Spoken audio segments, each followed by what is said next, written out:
بسم الله الرحمن الرحيم الحمد لله واشهد ان لا اله الا الله وحده لا شريك له واشهد ان محمدا عبده ورسوله صلى الله عليه وعلى اله وصحبه وسلم تسلیما كثيرا ثم اما بعد. ہمارے دوست ساتھی استاد ابو عنایہ سیف جن کا تعلق برطانیہ آکسفورڈ سے ہیں، آپ نے اپنے درس virtue excellence and true blessing of Islam کے فضائل، اس کی افضلیت، اس کا افضل ہونا اور اس کے حقیقی نعمت ہونا اللہ سبحانہ تعالیٰ کی طرف سے، اس کا بیان آپ کے اس درس کا عنوان ہے. اس سے پہلے استاد ابو عروہ حفظہ اللہ نے آپ کا تعارف کرایا کہ آپ کی پیدائش اور پرورش سب جو ہے برطانیہ میں ہوئی، اور 14 سال کی عمر میں آپ نے اسلام قبول کیا. 19 سال کی عمر میں اللہ تعالیٰ کے فضل و کرم سے جامعہ اسلامیہ مدینہ نبویہ میں آپ کا ایڈمیشن ہوا. تقریباً 6 سال آپ نے وہاں پر جو ہے عقیدہ، عربی، فقہ، تفسیر، یہ تمام مضامین پڑھے، خصوصاً حدیث کی تعلیم حاصل کر کے کلیات الحدیث فیکلٹی آف حدیث سے فارغ التحصیل ہوئے، اور اپنے وہاں قیام کے دوران اپنے بڑے علماء کرام جو مدینہ کے ہیں ان سے استفادہ فرمایا، جیسے شیخ عبد المحسن العباد، شیخ عبید الجابری، شیخ ربیع المدخلی اور دیگر علماء کرام. اور آپ کے مختلف جو ہے دورات ہوتے ہیں مختلف مساجد میں، خصوصاً لندن میں آپ نے اپنی دعوت کو قائم کیا ہوا ہے، جہاں آپ ایک استاد ہیں، دین، عقیدے اور اسلام کی تعلیم دیتے ہیں. تو یہ مختصر سا آپ کا تعارف پیش کیا گیا. اس کے بعد آپ نے اپنا درس شروع کیا. استاد ابو عنایہ سیف نے خطبۃ الحاجہ کے بعد کہا کہ اللہ سبحانہ تعالیٰ کا بڑا کرم اور احسان اور سب سے بڑی نعمت ہے کہ میں آج اس کے فضل و کرم اور توفیق سے اہل سنت پر چلنے والے سلفی لوگوں کے درمیان یہاں بیٹھا ہوں، اور یہ جو مرکز ہے آپ کا جہاں اسلام اور توحید و سنت کی دعوت دی جاتی ہے، اللہ سے دعا ہے کہ ہم سب کو اس پر استقامت دے، اور یہ بہت بڑی نعمت ہے، اس کی قدر کریں. پاکستان جو دارالاسلام ہے، مسلمانوں کا ملک ہے، یہاں پر آپ دیکھیں کتنے جو ہے کشادہ دل اور مہمان نواز لوگ ہیں، پیار محبت کرنے والے ہیں. یہاں اترتے ہی میں نے محسوس کیا کہ سکون ہے، امن ہے، اور اس نے مجھے یاد دلایا کہ اسلامی وطن کی کتنی بڑی اہمیت ہے، مسلمانوں کے ملک کی. اور اللہ سے دعا ہے کہ جو حدیث ہے کہ میری محبت للمتزاورین فیہ، اللہ تعالیٰ فرماتا ہے کہ یعنی ہمیں اخلاص دے اس ملنے جلنے میں، ایک دوسرے کی زیارت کرنے میں، ایک دوسرے کو وزٹ کرنے میں، کہ میری محبت ان لوگوں کے لیے واجب ہو گئی ہے جو میری رضا کی خاطر ایک دوسرے سے ملتے ہیں. یہ کچھ حوصلہ افزائی دینے کے لیے کچھ ریمائنڈر ہے، کچھ یاد دہانی ہے کہ اسلام کی جو نعمت ہے اس کو ہم یاد کریں تاکہ اس کی قدر کریں، اس پر عمل کریں، اور اسے قابل فخر سب سے بڑی چیز ہم اپنے لیے سمجھیں. سب سے پہلی بات یہ ہے کہ عزت اور مقام جو ہے وہ اسلام میں ہے، کہ من کان یرید العزہ، جو بھی عزت چاہتا ہے، اللہ تعالیٰ کا فرمان ہے فَلِلَّهِ الْعِزَّةُ جَمِيعًا، تو ساری کی ساری عزت اس کے لیے ہیں، اللہ کے لیے ہیں. شیخ السعدی رحمہ اللہ فرماتے ہیں یعنی اس سے طلب کرو من بیدہ، جس کے ہاتھ میں یہ عزت ہے، تو اللہ کے ہاتھ میں ہے، اور اللہ کے ہاتھ میں جو یہ عزت ہے اسے نہیں لیا جا سکتا مگر الا بطاعتہ، اس کی اطاعت فرمانبرداری کرتے ہوئے. تو ہمیں ہمیشہ یہ یاد دہانی کرتے رہنی چاہیے، اس آیت کو اپنے مد نظر رکھنا چاہیے کہ جو بھی عزت چاہتا ہے اللہ سبحانہ تعالیٰ کے دین کے علاوہ کسی اور چیز میں تو وہ ذلیل ہی ہوگا. کیونکہ قل اللہم، کہو اے اللہ، قرآن کی آیت ہے، مالک الملک، سب سے بڑے بادشاہ، جو عوام مملکت بادشاہت کا تم مالک ہے، جسے چاہتا ہے ملک دیتا ہے، جسے چاہتا ہے اسے چھین لیتا ہے. اور فرمایا وَتُعِزُّ مَن تَشَاءُ وَتُذِلُّ مَن تَشَاءُ، جسے چاہتا ہے تو عزت دیتا ہے، جسے چاہتا ہے تو ذلیل کرتا ہے.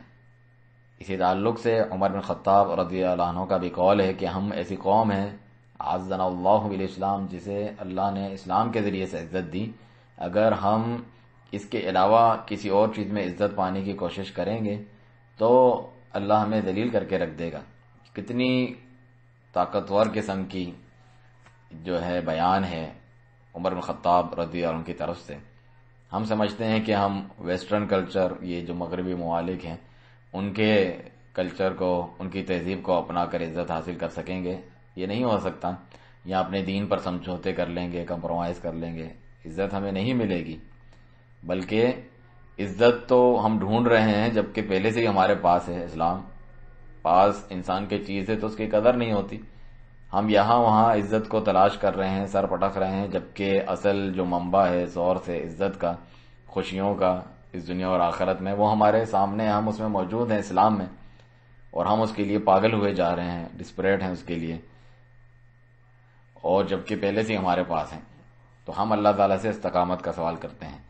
اسلام کی جو یہ نعمت ہے اس کی یاد دہانی کرانا ضروری ہے کہ ہم اندھیروں میں تھے، جاہلیت میں تھے، اور اللہ تعالیٰ نے یہ نعمت کی اتنی بڑی، لقد من اللہ علی المؤمنین، مومنوں پر اللہ کا بڑا احسان ہے، اذ بعث فیہم رسولا، کہ انہی میں سے ایک رسول بھیجا ان میں جو ان کی اللہ کی آیتیں ان کے اوپر پڑھ کے سناتا ہے، ان کا تزکیہ نفس کرتا ہے، پاک کرتا ہے ان کو گندگی سے، ان اندھیروں سے، جاہلیت کے. وَإِن كَانُوا مِن قَبْلُ لَفِي ضَلَالٍ مُبِينٍ، حالانکہ اس سے پہلے وہ بالکل کھلی گمراہی میں تھے، جاہلیت میں تھے، ذلیل تھے. کعبۃ اللہ تک کا جو ہے اللہ کے گھر کا لوگ ننگا طواف کرتے تھے. محمد رسول اللہ صلی اللہ علیہ وسلم اس وحی کے سلسلے سے پہلے حذیفہ بن یمان رضی اللہ عنہ کیا فرماتے ہیں کہ انا كنا فی الجاہلیۃ والشر، ہم برائی اور جاہلیت میں تھے، فجاءنا اللہ بهذا الخیر، تو اللہ تعالی ہمارے پاس یہ خیر اور بھلائی لے کر آیا، یعنی محمد رسول اللہ صلی اللہ علیہ وسلم کو مبعوث فرمایا. ہم دیکھتے ہیں ویسٹرن سوسائٹیز کو، جو مغربی ممالک ہیں، جو کہ کفر، شرک، اندھیروں سے، برائیوں سے بھری ہوئی ہیں، جو اور تو برائیاں اور فواہش دور کی بات ہے، اللہ تعالیٰ کے وجود کے انکاری ہیں، پھر بھی اللہ تعالیٰ جو ہے انہیں رزق دیتا ہے، انہیں جو ہے عافیت دیتا ہے. لا حد اصبر علی الاذى، کوئی بھی تکلیف پہنچائے جانے پر اللہ سے زیادہ صبر کرنے والا نہیں ہے. لوگ اللہ تعالیٰ کے ساتھ شرک کرتے ہیں اور اس کے لیے ولد یعنی اولاد قرار دیتے ہیں، اللہ سبحانہ تعالیٰ کی طرف اتنی بڑی گستاخی اور شرک کفر کرتے ہیں. اس کے باوجود اللہ تعالیٰ ہے یعافیہم ویرزقہم، انہیں عافیت دیتا ہے، انہیں رزق دیتا ہے. تو جتنے بھی قسم کے جو ہے ضلالتیں ہیں، گناہ اور جرائم ہیں جن سے یہ معاشرے بھرے ہوئے ہیں اور ان کو ہم آئیڈیل سمجھ کے دیکھتے ہیں، اصل امن و امان، سکون جو ہے وہ مسلمانوں کی زمینوں میں ہے، ان کے علاقوں میں ہے، دارالاسلام میں ہوتا ہے، کیونکہ اسلام جو ہے وہ ہمارے لیے عزت لے کر آتا ہے حقیقی معنوں میں. مثال کے طور پہ عورتوں کو دیکھیں، زندہ دفنا دیا جاتا تھا، ان کی پیدائش کو ذلت محسوس، ان کی پیدائش ہی ذلت محسوس کرواتی تھی لوگوں کو، ان کے لیے کوئی وراثت میں حصہ نہیں تھا، اسے ایک کموڈٹی کے طور پہ، ایک چیز کے طور پہ استعمال کرتے تھے، وہ خود وراثت ہوتی تھی. مر گیا تو اس کی بیوی جو ہے اس کی نسل میں چل رہی ہے، اس کو جیسا چاہے استعمال کر رہے ہیں، نعوذ باللہ من ذالک. جس طرح آج کل یہ مغربی ممالک میں اور دیکھا تھا کہ ہم بھی عورت کو ایز اے پروڈکٹ یوز کر رہے ہوتے ہیں اپنی چیزیں بیچنے کے لیے جگہ جگہ، اس کا نام جسم دکھا کر، کس حد تک جو ہے پست لوگوں کی جو ہے ذہنیت بن چکی ہے. اس میں ہم ان کی پیروی کریں. اللہ تعالیٰ فرماتا ہے هو الذی ینزل علی عبدہ آیات بینات، وہی اللہ ہے جس نے اپنے بندے پر واضح آیتیں نازل کی تاکہ وہ تمہیں من الظلمات الی النور، اندھیروں سے روشنی کی طرف لے جائیں. وَإِنَّ اللَّهَ بِكُمْ لَرَؤُوفٌ الرحیم، اور اللہ تعالیٰ تو بہت ہی شفقت کرنے والا اور رحم کرنے والا ہے تمہارے اوپر. کیوں اپنے آپ کو ذلیل کرواتے ہوں؟ تو واقعی ہمیں یہ جو دین ملا ہے، اس کے یہ فضائل ہیں، اس کے یہ دوسرے ادیان سے اتنا اعلیٰ اور بلند ہے، جن میں سے کچھ ہم یہاں پر ذکر کرتے ہیں. سب سے پہلی بات کہ اسلام جو ہے وہ دین ہے جو اللہ تعالیٰ نے اپنے بندوں کے لیے خود پسند کیا ہے، اس کے علاوہ کسی دین سے وہ راضی نہیں. فرمایا ان الدین عند اللہ الاسلام، بے شک دین تو اللہ تعالیٰ کے نزدیک اسلام ہے. ومن یبتغی غیر الاسلام دینا فلن یقبل منہ، جو اسلام کے علاوہ کوئی اور دین لے کر آئے گا اللہ اس سے ہرگز قبول نہیں کرے گا، اور آخرت میں وہ کیا ہوگا؟ خسارہ پانے والوں میں سے ہوگا. الا للہ الدین الخالص، دین تو خالص اللہ ہی کے لیے ہے. امام السعدی رحمہ اللہ فرماتے ہیں کہ جو دین خالص، الصافی، خالص، صاف ستھرا، ہر قسم کے شرکیہ شوائب ان کی جو ہے چیزوں سے، اس کے شائبے سے پاک ہے، جس میں اخلاص ہے، پاکیزگی ہے، پاک ہونا ہے، صرف اللہ تعالیٰ کے لیے عبادت ہے، یہ وہ دین ہے جو طوع لنفسی، اللہ تعالیٰ اپنے لیے اس پہ راضی ہوا کہ یہ دین ہے جسے میں راضی ہوں تمہارے لیے دین بنا کر بھیجا ہے. اور اپنی سب سے افضل مخلوق محمد رسول اللہ صلی اللہ علیہ وسلم کے لیے بھی اس دین سے راضی ہے کہ تم اسلام پر چلو، اسی کی جانب دعوت دو. تو ہم محبت سے اور اللہ تعالیٰ سے ڈرتے ہوئے، اس سے امید لگاتے ہوئے، اس کی جانب رجوع کرتے ہوئے اس دین پر چلتے ہیں. اس کے ذریعے سے دلوں کی اصلاح ہوتی ہے، صاف پاک ہوتے ہیں، ان کی اللہ تعالیٰ کے تقوی پر اور پرہیزگاری پہ نشو و نما ہوتی ہے. جبکہ اس کے برعکس کیا ہے؟ شرک ہے. جو عبادات میں سے کی تھی غیر اللہ کے لیے ادا کرتا ہے، اس سے دل پلید ہو جاتے ہیں، گندے ہو جاتے ہیں، روحیں بھی انسان کی خراب ہو جاتی ہیں دنیا اور آخرت میں. تو شیخ سعدی مزید فرماتے ہیں کہ یہ غایت درجے کی شقاء بدبختی ہے، غم اور خواری ان لوگوں کا مقدر ہے. وہ جو ہے غمزدہ رہیں گے، ڈپریسڈ رہیں گے، کبھی بھی وہ صحیح اور سچی خوشی نہیں پا سکتے مگر اسلام کے اندر. اسلام نے ہی وہ خوشی دی ہے انسان کو کہ جو اس کی ہدایت پر چلتا ہے، کیونکہ یہ خود ایک ہدایت یعنی رہنمائی کرتا ہے حقیقی ہدایت کی جانب لوگوں کی. اللہ تعالیٰ کا کیا فرمان ہے کہ ومن اعرض عن ذکری، جو میرے ذکر سے منہ موڑتا ہے فإن له معیشۃ ضنکا، دنیا میں بھی اس کی معیشت گزران بڑی تنگ ہوگی، مشکل ہوگی. اور آخرت میں کیا؟ ونحشرہ یوم القیامت اعمی، اندھا کر کے اٹھائیں گے. وہ کہے گا کہ اے رب مجھے اندھا کر کے کیوں اٹھایا؟ کہا جائے گا دنیا میں اسی طرح میری آیتیں تمہارے سامنے پڑھی جاتی تھیں، انہیں دیکھ کر بھی تم انجان بن جاتے تھے، اندھے. وکذالک الیوم تنسی، آج ہم بھی تمہیں بھلا دیں گے. تو جو دوسری آیت میں فرمایا ومن کان فی ھذہ الاعمی، جو اس دنیا میں بھی اندھا رہا حق جاننے سے، وہو فی الآخرۃ اعمی، آخرت میں بھی جو ہے اندھا رہے گا اور گمراہ ہوگا. چنانچہ جو اندھا نہیں ہے وہ کون ہے؟ اس کا دل اللہ سبحانہ تعالیٰ کی ایک تو یاد سے منور ہے، اور وہ قناعت پسند ہوتا ہے، جتنا ملا ہے اسی پہ صابر شاکر ہوتا ہے اپنے دل میں. اصل قناعت جو ہے، غنا جو ہے، تونگیری یعنی کسی کا جو ہے امیری جو ہوتی ہے، امیری وہ دل کی ہوتی ہے. چنانچہ نبی صلی اللہ علیہ وسلم کو فرمان ہے من کانت الآخرہ، جس کا آخرت جو ہے ہم ہوں، اس کا ہر جو ہے غم فکر وغیرہ آخرت ہی ہوتی ہے، فکر آخرت جو ہے اسی کو اپنے نصب العین وہ بناتا ہے، ٹارگٹ بناتا ہے. تو جعل اللہ غنا فی قلبی، اللہ تعالیٰ اس کے دل میں جو ہے غنا اور جو ہے مستغنی بنا دیتا ہے، بے نیازی اس کے دل میں بھر دیتا ہے، وہ قناعت پسند ہو جاتا ہے. چاہے اس کے بعد بہت کم ہو پھر بھی وہ صابر شاکر ہوتا ہے، جیسا کہ اسے مزید کسی کی ضرورت نہیں ہے، کیونکہ اصل جو الغنا غنا النفس سے دل کی امیری اصل امیری ہے. اس کا دل جو ہے اللہ کی توحید سے، اس کی اطاعت سے بھرا ہوا ہوتا ہے، منور ہوتا ہے، نہ کہ شرک سے، الحاد سے اور اللہ کی نافرمانی سے. لوگ کہتے ہیں کہ اصل میں خوشی جو ہے، جو شراب نوشی کے عادی ہوتے ہیں، اس بوتل کے باٹم میں یعنی بالکل آخری قطرے تک میں جا کر ہمیں ادھر خوشی ملتی ہے، پوری جب ہم بوتل انڈیل دیتے ہیں. حالانکہ ایسا نہیں ہے، وہ صرف دنیا چاہتے ہیں.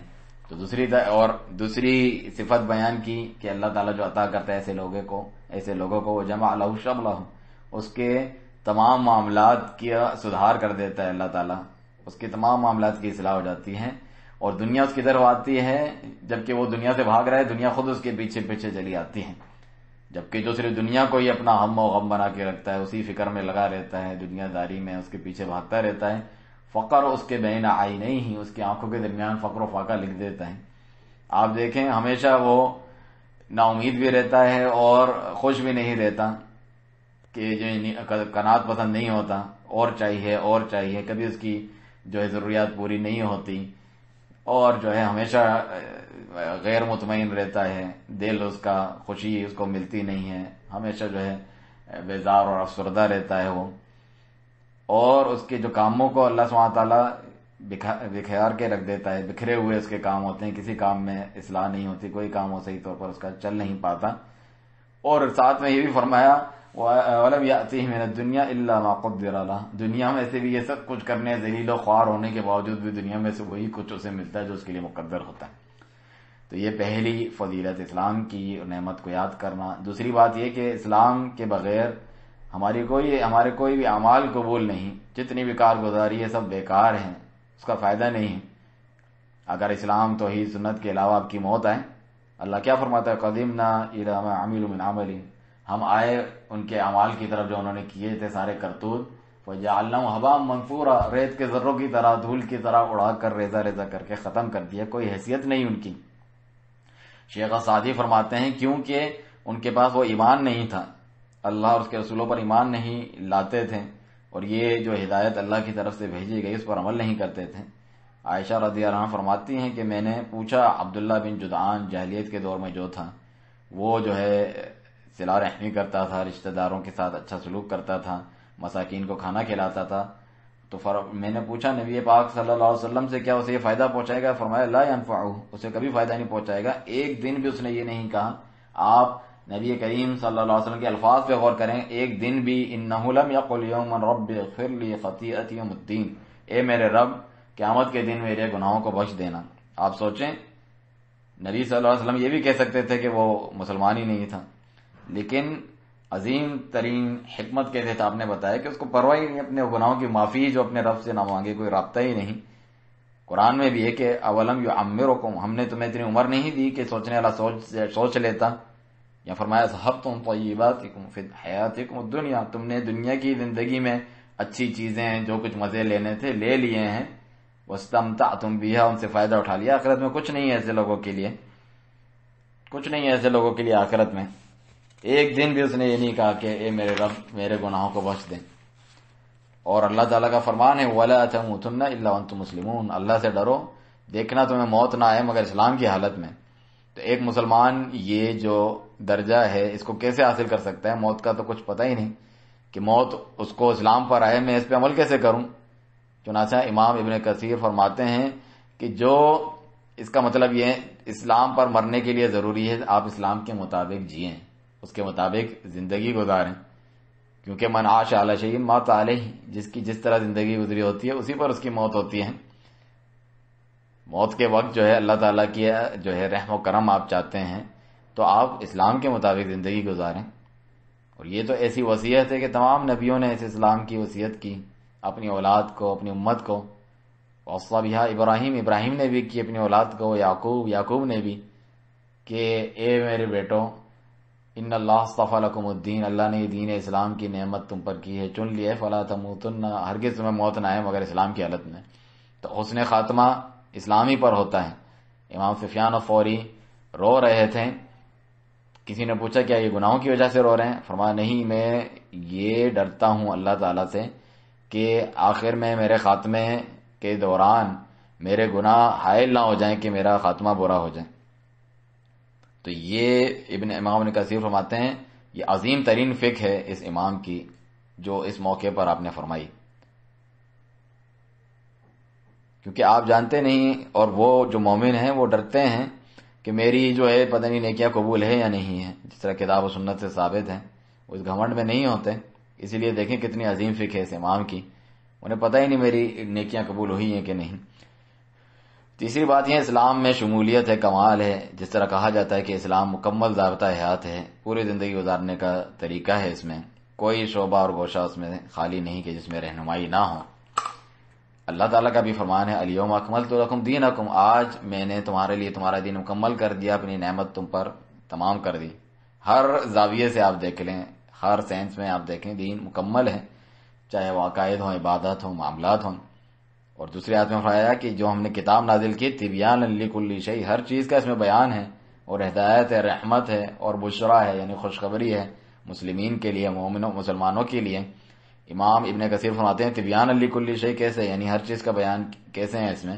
فرمایا ہر علم نافع فائدہ پہنچانے والا علم اس کے اندر موجود ہے، جس میں ہر وہ خیر بیان ہے جو ہم سے پہلے گزر چکے ان کی بھی، اور جو آئے گی بعد میں اس کا بھی بیان ہے، اور ہر حلال و حرام کا بیان ہے، اور لوگوں کو جس چیز کی ضرورت پڑ سکتی ہے اپنی اس زندگی میں، دنیا میں، آخرت میں، معاد جہاں لوٹ کر جانا ہے آخرت میں، ان سب کا اس میں بیان موجود ہے۔ چنانچہ ابو ذر رضی اللہ عنہ فرماتے ہیں کہ رسول اللہ صلی اللہ علیہ وسلم نے ہمیں اس حال میں چھوڑا کہ پرندے بھی جو ہوا میں فضا میں اڑ رہے ہوتے ہیں ان میں سے بھی کچھ نہ کچھ علم ہمیں بتا دیا، یعنی جس چیز کی بھی ہمیں ضرورت تھی کوئی چیز نہیں چھوڑی، کوئی ایسی چیز باقی نہیں رہی جو یقربکم الی الجنہ، جو جنت کے قریب تمہیں لے جائے، ویبعدکم عن النار، جو جہنم سے تمہیں بچائے، مگر قد بین، بیان کر دی گئی ہیں۔ ایک دن نبی کریم صلی اللہ علیہ وسلم نے نماز فجر پڑھائی، ممبر پہ چڑھے اور بیان کرتے رہے، ظہر کا وقت آیا اتر کے نماز پڑھی، پھر بیان کرتے رہے، ممبر پہ چڑھ کے عصر کا وقت آیا اتر کے نماز پڑھی، یہاں تک کہ مغرب تک بیان چلتا رہا۔ تو اس میں کیا تھا؟ ہمیں ہر چیز بتائی، بما کان و بما ہوا کائن، جو ہو چکا ہے، ہو رہا ہے، اور جو ہوگا، یعنی سب کی خبر ہمیں دے دی. ہم میں سے سب سے زیادہ علم والا وہ ہے جس نے ان باتوں کو یاد رکھا.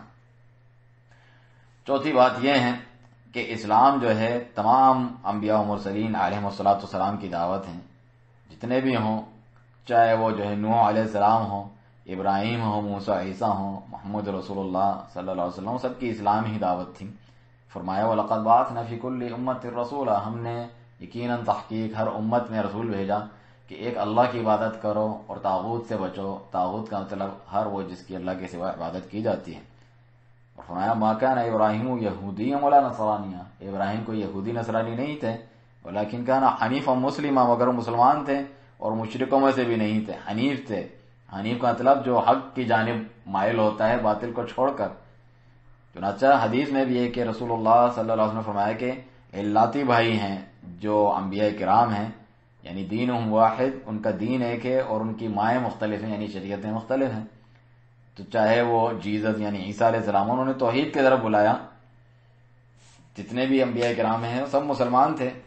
اللہ تعالیٰ جب قیامت میں پوچھے گا عیسیٰ علیہ السلام سے انت قلت للناس اتخذونی وامی الہین من دون اللہ، کیا آپ نے کہا تھا کہ مجھے، یعنی عیسیٰ علیہ السلام کو ان کی ماں مریم جو ہے رضی اللہ عنہا یا علیہ السلام کو اللہ کو چھوڑ کر اپنا معبود الہ بنا دینا؟ تو وہ کہیں گے اے سبحان کہ اللہ تو پاک ہے، میرے لیے کہاں لائق ہے کہ ایسی بات کہوں کہ جس کا مجھے حق نہیں. ان کن تو قلت، اگر میں نے ایسا کہا ہوتا تو تجھے یقیناً علم ہوتا اس کا. تعلم ما فی نفسی، میرے جو دل میں ہے وہ تو جانتا ہے، ولا علم ما فی نفسک، تیرے نفس میں جو ہے میں تو نہیں جانتا. تو علام الغیوب ہے، ہر غیب کا جاننے والا ہے. اور پانچویں بات جو ہے فرماتے ہیں، جو کہ فرماتے ہیں کہ انشاءاللہ آخری ہو، کیونکہ میں اس لیے بیان کیا جا رہا ہے کہ نعمتیں اللہ کی ہوتی ہیں بے شمار، جن کو بھلا دینا آسان ہوتا ہے انسان کا، ضروری ہے کہ اس کی یاد دہانی کرائی جاتی رہے. تو پانچویں بات یہ ہے کہ اسلام ہی وہ واحد دین ہے جو تا قیامت اللہ نے جس کی حفاظت کا ذمہ لیا ہے، کسی قسم کی تبدیلی تغیر سے پاک ہے. فرمایا کہ انا نحن نزلنا الذکر، ہم نے ذکر قرآن کو نازل کیا اور ہم ہی اس کی حفاظت کرنے والے ہیں. امام ابن کثیر فرماتے ہیں یعنی کسی تغیر و تبدیلی سے بچایا گیا ہے، اس میں کوئی رد و بدل نہیں کیا جا سکتا. بائبل کو دیکھیں آپ، انجیل کو دیکھیں یا تورات وغیرہ، اس میں اتنے کانٹرڈکشن ہیں، تضادات ہیں، ایرر اور غلطیاں موجود ہیں لوگوں میں مختلف قسم کے، آپس میں جو ہے قرآن میں بھی ذکر ہے اور اصل میں بھی دیکھا جائے تو مختلف علاقوں، حالات اور زمانوں کے اعتبار سے تبدیلیاں کرتے رہے ہیں. لیکن قرآن مجید کی حفاظت خود اللہ نے فرمائی ہے اور سنت کی اللہ نے اپنے بندوں کے ذریعے سے حفاظت فرمائی ہے. فرمایا لا یاتیہ الباطل، اس میں باطل آ ہی نہیں سکتا، من بین یدیہ ولا من خلفہ، نہ آگے سے نہ پیچھے سے. نازل کردہ ہے کس کی طرف سے؟ جو حکیم و حمید ہے، بڑی حکمت والا، قابل ستائش و تعریف ہے. غور تو کریں قرآن میں، افلا یتدبرون القرآن، یہ قرآن پہ غور کیوں نہیں کرتے ہیں؟ اگر یہ اللہ کے سوا کسی اور کی طرف سے ہوتا لوجدوا فی اختلافا کثیرا، اس میں بہت سا وہ اختلاف پاتے ہیں جس طرح دوسری کتابوں میں ہے. تو اس کو حفظ کرنے کے ذریعے سے اللہ تعالیٰ نے محفوظ رکھا اور مکمل جو ہے چین آف نریشن یعنی اسناد ہیں، جس طرح حدیث کو بچایا گیا. امام ابن المبارک عبداللہ مبارک رحمہ اللہ فرماتے ہیں الاسناد من الدین، یہ جو سندیں ہیں یہ دین میں سے ہیں.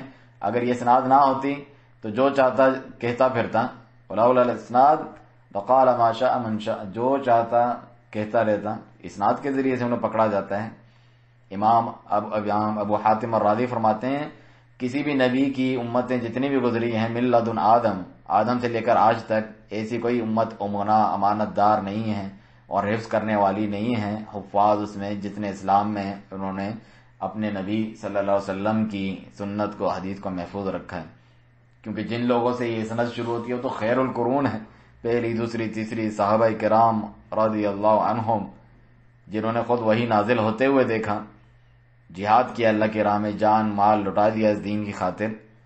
عبداللہ بن مسعود رضی اللہ عنہ فرماتے ہیں کہ جسے پیروی کرنی ہے تو کس کی کرے؟ بمن قدمات، جو فوت ہو چکے ہیں، گزرے ہوئے یعنی سلف کی، کیونکہ زندہ جو ہیں وہ فتنے سے محفوظ نہیں. اور وہ جو کون ہیں جن کے بارے میں کہہ رہے ہیں جو گزر چکے ہیں اور بعض والوں کو ان کی پیروی کرنی ہے، اولئک اصحاب محمد، وہ محمد صلی اللہ علیہ وسلم کے اصحاب ہیں، ساتھی ہیں. وہ تمام لوگوں میں سے بڑھ کر جو ہے نیک دل تھے، وَرُّهَا قُلُوبًا اور أَعْمَقُهَا عِلْمًا علم ان کا سب سے زیادہ گہرا تھا، بہت کم تکلف اور تصنع کرنے والے تھے، بناوٹی نہیں تھے۔ ایسی قوم تھی اختارہم اللہ لصحبت نبیہ، اپنے نبی کی صحبت اور صحابیت کے لیے خود اللہ تعالیٰ نے انہیں منتخب کیا، اس کے دین نقل کرنے کے لیے، آگے پہنچانے کے لیے۔ تو ان کے اخلاق میں ان کی پیروی کرو، کیونکہ وہ سارے کے سارے جو ہے ان کے طریقے پر چلو، کیونکہ وہ علی ہدی مستقیم، وہ سیدھی راہ پہ تھے، ہدایت پر تھے۔ تو آخر میں جو ہے استاد ابو عنایہ سیف حفظہ اللہ نے یہ دعا کی کہ اللہ تعالی ہم سب کو اسلام پر جو ہے مضبوطی دے، ثابت قدم رکھے، استقامت دے، یہاں تک کہ حتی نلقاہ، ہم رب العالمین سے جا ملیں۔ اللہ سبحانہ تعالیٰ تمام ساتھیوں کا آخر میں آپ نے جو ہے شکریہ ادا کیا، اور ان کو بہت اچھا لگا کہ محبت سے آپ نے سنی ان باتوں کو۔ اللہ تعالیٰ ہم سب کو عمل کی توفیق دے۔ سبحانک اللہم و بحمدک، اشہد ان لا الہ الا انت، استغفرک و اتوب الیک۔